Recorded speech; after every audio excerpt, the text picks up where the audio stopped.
Há um caso aqui nos Estados Unidos que deixa muito claro como as universidades, especialmente aquelas universidades de ponta, se transformaram em centros de militância de extrema esquerda, abrindo mão da sua nobre função de buscar a verdade e fazer avançar o conhecimento humano. Tudo o que está sendo discutido hoje na imprensa, no dia a dia, todas as ideias nasceram em universidades, especialmente essas universidades de ponta.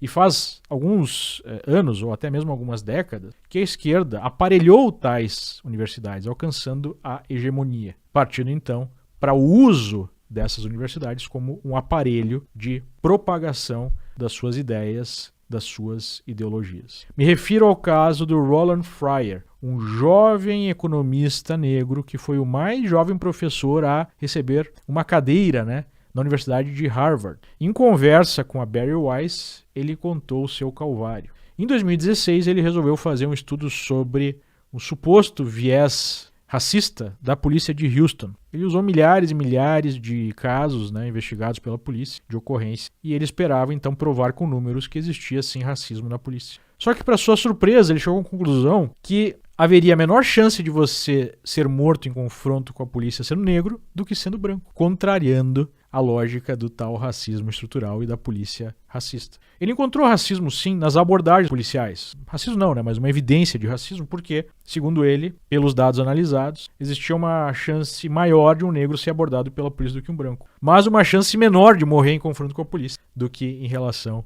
aos brancos. Quando ele apresentou esse estudo para os seus pares, para alguns colegas, os colegas sugeriram que ele não publicasse porque ele teria problemas. E alguns sugeriram, inclusive, que ele publicasse só a parte do estudo que fosse condizente com a narrativa do racismo estrutural, do racismo em todas as partes da sociedade. Ele se negou a fazer isso, foi à frente e publicou o seu estudo. E, de fato, os seus colegas estavam certos. Ele passou a receber várias ameaças de morte, ao ponto de ter que contar com escolta policial por um bom tempo.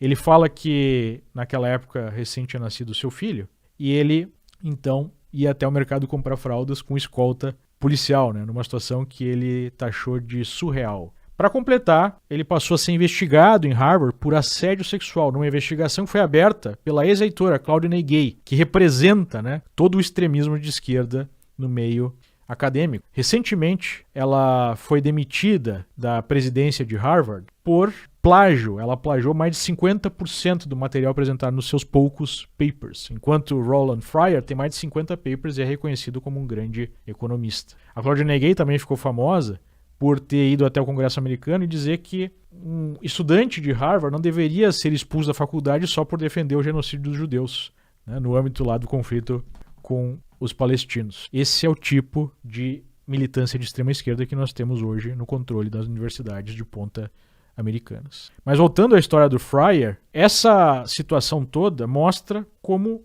a esquerda corrompeu o meio acadêmico, em que não há mais liberdade para você pesquisar, para você apresentar dados. Ora, como é que nós vamos acreditar em qualquer coisa que venha da academia se essa é a realidade? Porque os outros pesquisadores enxergam o que aconteceu com o Fryer e pensam, eu não vou aqui apresentar um trabalho que seja contra a narrativa porque eu vou ser perseguido de todas as formas. E isso vai gerando uma espiral de silêncio. E a gente tem, então, nas universidades apenas uma caixa de ressonância da mesma ideologia reinante. Então lembre disso quando vier aí pela imprensa, pela esquerda, as alegações de que você está sendo anti-ciência, de que você está sendo um negacionista. Negacionista é quem boicota, persegue pesquisadores sérios só para manter uma narrativa política.